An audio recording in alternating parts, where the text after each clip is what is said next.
Hi hello, ఎలా ఉన్నారు అందరూ? లాస్ట్ టైం ఛానల్లో నేను చెప్పింది విన్నాక మేబీ కొంతమందికి అనిపించి ఉండొచ్చు మేము కూడా ఇలా చేస్తే ఓకే అని. పిల్లలు, ఇది ఎక్స్క్లూజివ్లీ మీకోసమే. ఇంతకుముందు మీకున్న కంప్లైంట్ మర్చిపోతున్నాము అనేది కొంతవరకు పోయి ఉండొచ్చు. ఇప్పుడు మీకు అస్సలు మతిమరుపు లేదు అనడానికి నేను ప్రూఫ్ చూపించి మర్చిపోకుండా ఉండడానికి, అంటే ఇన్నాళ్ళు మర్చిపోతున్నాం అనే మైండ్ సెట్లో ఉన్నారు కదా. సో ఆ మైండ్ సెట్ మార్చుకొని మిమ్మల్ని మీరు మోటివేట్ చేసుకుని అన్నీ నాకు గుర్తుంటాయి అని మీకు మీకే కాన్ఫిడెన్స్ పెరిగేలాగా ఏం చేయాలో టిప్స్ చెప్తాను. రెడీనా అందరూ? ఫస్ట్, నేను చెప్పినట్టుగా మీకు మతిమరుపు లేదు అనడానికి ఒక చిన్న ప్రూఫ్. ఒకసారి అందరూ ట్వింకిల్ ట్వింకిల్ లిటిల్ స్టార్ చెప్పండి. ఎస్, అస్సలు ఆలోచించుకోకుండా చెప్పేస్తారు. ఇది మీరు ఎప్పుడు నేర్చుకున్నారు? కనీసం మీకు ఆల్ఫాబెట్స్ అనే ఒకటి ఉంటాయని కానీ, లాంగ్వేజెస్లో ఇన్ని లాంగ్వేజెస్ ఉంటాయని కానీ, లేకపోతే ఇది ఇంగ్లీష్ అని కానీ ఏమీ తెలియనప్పుడు, పోనీ ఇది ఎన్నిసార్లు చూడకుండా రాశారు, ఎన్నిసార్లు ప్రాక్టీస్ చేశారు? నథింగ్. ఎవరో అమ్మ వాళ్ళో, అక్క వాళ్ళో, ఇంట్లో ఎవరో, లేదా స్కూల్లో టీచర్సో చెప్తే అలా విని అలా నేర్చేసుకుని కొన్ని ఇయర్స్ తర్వాత మళ్ళీ క్రాస్ చెక్ చేసుకోకుండా, గుర్తు తెచ్చుకోకుండా చెప్తున్నారు అంటే మీకు మతిమరుపు ఉన్నట్టా, మెమరీ పవర్ ఉన్నట్టా? సో ఇట్ ఈస్ ప్రూవ్డ్ మీకు మతిమరుపు లేదు. Now coming to next part, ఎలా గుర్తుపెట్టుకోవాలి, నేను ఎలా పుస్తకాన్ని చదవాలి అన్నదానికి ఒక మెథడ్ లాస్ట్ వీక్లో చెప్పాను. ఏంటి? ఒక pointer, pen, scale are at least me finger అయినా సరే చదివే లైన్ మీద పెట్టి దాన్నే చూస్తూ చదవండి. నెక్స్ట్, ఎందుకు ఇలాగే చదవాలి అని కొంతమందికి డౌట్ వస్తుంది కదా, పని చేసినా చేయకపోయినా. And that's good. ఎందుకు అలాగే చదవాలి నేను చెప్తా. మనకి సెన్స్ ఆర్గాన్స్ అని మన ఆర్గాన్స్ మొత్తంలో సపరేట్గా కొన్నిటికి మాత్రం ఆ పేరుంది. అవి ఎన్నో, మోస్ట్లీ అందరికీ తెలిసే ఉండొచ్చు. They are 5. ఎందుకు వాటికి మాత్రమే సెన్స్ ఆర్గాన్స్ అని పేరు పెట్టారు అంటే, they have their own memory power. బ్రెయిన్తో పాటుగా వీటికి కూడా సపరేట్ సెన్సెస్ ఉన్నాయి. మీకు ఇప్పుడు డౌట్, అలా ఎలా అని నేను చెప్తాను. ఒక బ్లైండ్ మ్యాన్ ఒక అలవాటైన ఇంట్లో ఎవరి హెల్ప్ లేకుండా ఎలా వర్క్ చేసుకోగలుగుతున్నాడు? బికాజ్ అతనికి తన టచ్లో ఎన్ని అడుగులు వేస్తే రూమ్ వస్తుంది, ఎన్ని అడుగులు వేస్తే వాష్రూమ్ వస్తుంది అన్నది సెన్సెస్ వర్క్ చేస్తాయి. That is a touch sense. అంటే skin is a sense organ, దానికి సపరేట్ మెమరీ ఉంది. నెక్స్ట్, అదే వీధిలో చాలామంది వెహికల్స్లో వస్తున్నా మన ఫాదర్ వెహికల్ హారన్ వినంగానే పరిగెత్తుకుంటూ బయటికి ఎలా వస్తున్నాము? సో మీ ఇయర్స్కి ఒక సెన్స్ ఉంది.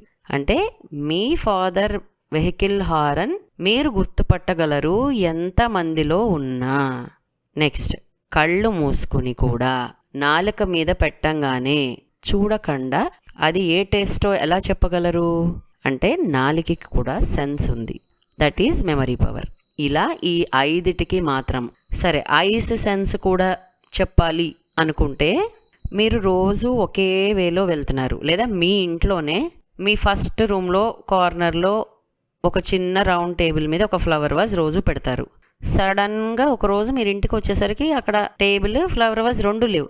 అదేంటి ఇక్కడ ఏమైపోయింది అనుకుంటారు. ఫస్ట్ వచ్చి దాన్నేం పర్టికులర్గా చూడరు, కానీ ఆల్రెడీ మీ బ్రెయిన్లో అది ఫిక్స్ అయిపోయి ఉంటుంది. లేకపోయిన వెంటనే బ్రెయిన్ మీకు ఇండికేషన్ ఇస్తుంది something is missing. That means మీ ఐస్కి ఒక సపరేట్ మెమరీ, ఇయర్స్కి ఒక సపరేట్ మెమరీ.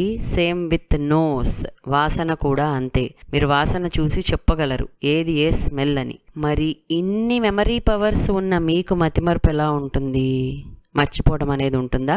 ఉండదు. బట్ ఎందుకలా అనిపిస్తోంది అంటే, మీరు మీ సెన్సరీ పవర్స్ని యూజ్ చేయట్లేదు. So now you start using them. దీనికి ఎలా నేను చెప్తాను.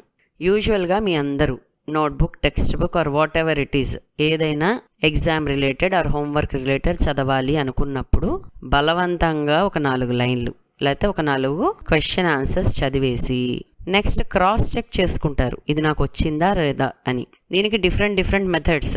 అప్పచెప్పించుకో అని కొందరు, చెయ్యి అడ్డుపెట్టి ఒక్కొక్క లైన్ కిందకి జరుపుతూ దొంగ చూపులు చూస్తూ కొందరు, లేకపోతే పేజ్ మూసేసి తెరిచి కొందరు.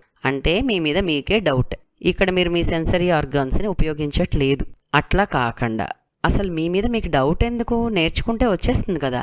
సో మీరు ఇందాక చెప్పినట్టు దాని వైపే చూస్తూ 1 టైం 2 టైం 3 టైమ్స్ ఇది మాత్రం మారుతుంది. కొంతమందికి ఒకసారి వస్తుంది, కొంతమందికి 2 సార్లకు వస్తుంది, కొంతమంది 20 సార్లకు వస్తుంది. బట్ వస్తుంది, రాదు అనేది లేదు. మీ కెపాసిటీ ఏంటనేది మీరు ఫస్ట్ చెక్ చేసుకోండి, లేకపోతే మీ పేరెంట్స్ని అడగండి. అడిగి అన్నిసార్లు ఓపికగా దాన్నే రిపీటెడ్గా స్పెల్లింగ్ మీనింగ్తో చదవండి. చేతులు మూసేసి పుస్తకాల పేజీలు తిప్పేసి ఇలా చేయొద్దు. చదవండి, క్లోజ్ చేసేసేయండి బుక్ని. నెక్స్ట్ ఐస్ క్లోజ్ చేయండి. చదివిన దాన్ని గుర్తు తెచ్చుకోవడానికి ట్రై చేయండి. మధ్యలో మర్చిపోతే వెంటనే బుక్ ఓపెన్ చేసేయకండి, ట్రై చేయండి. మర్చిపోయిన ఒక వర్డ్ సెంటెన్స్ మిస్ చేసి ఆ నెక్స్ట్వి గుర్తొస్తున్నాయేమో ట్రై చేయండి. వస్తాయి ఫర్ షూర్, ప్రాక్టీస్ చేస్తే వస్తాయి. మరి మధ్యలో మిస్ అయిపోయింది ఎందుకు గుర్తు రాలేదు అంటే ఆ పాయింట్ మీకు అర్థం కాలేదు అని అర్థం. సో మొత్తం కంప్లీట్ అయ్యాక అప్పుడు మళ్ళీ బుక్ ఓపెన్ చేసి ఏ పాయింట్ మిస్ అయ్యారో, అక్కడ ఎందుకు మిస్ అయ్యారు, ఏం అర్థం కాలేదన్నది తెలుగులో అర్థం చేసుకోవటానికి. It's not about Telugu, it's about mother tongue. మీకు అర్థమయ్యే భాషలో అర్థం చేసుకోవటానికి ట్రై చేసి కంప్లీట్గా బుక్ క్లోజ్ చేసేసి ఒక 10-15 మినిట్స్ గ్యాప్ ఇచ్చి ప్లెజెంట్గా ఉన్న ప్లేస్లో కూర్చుని మెమరైజ్ చేసుకోండి. ఖచ్చితంగా వర్కౌట్ అవుతుంది. నెక్స్ట్ వీక్ ఇంకో మంచి టిప్ చెప్తాను, బట్ ఈ లోపల ఇది అందరూ ప్రాక్టీస్ చేసేయాలి. ఓకేనా? Bye bye. Thank you.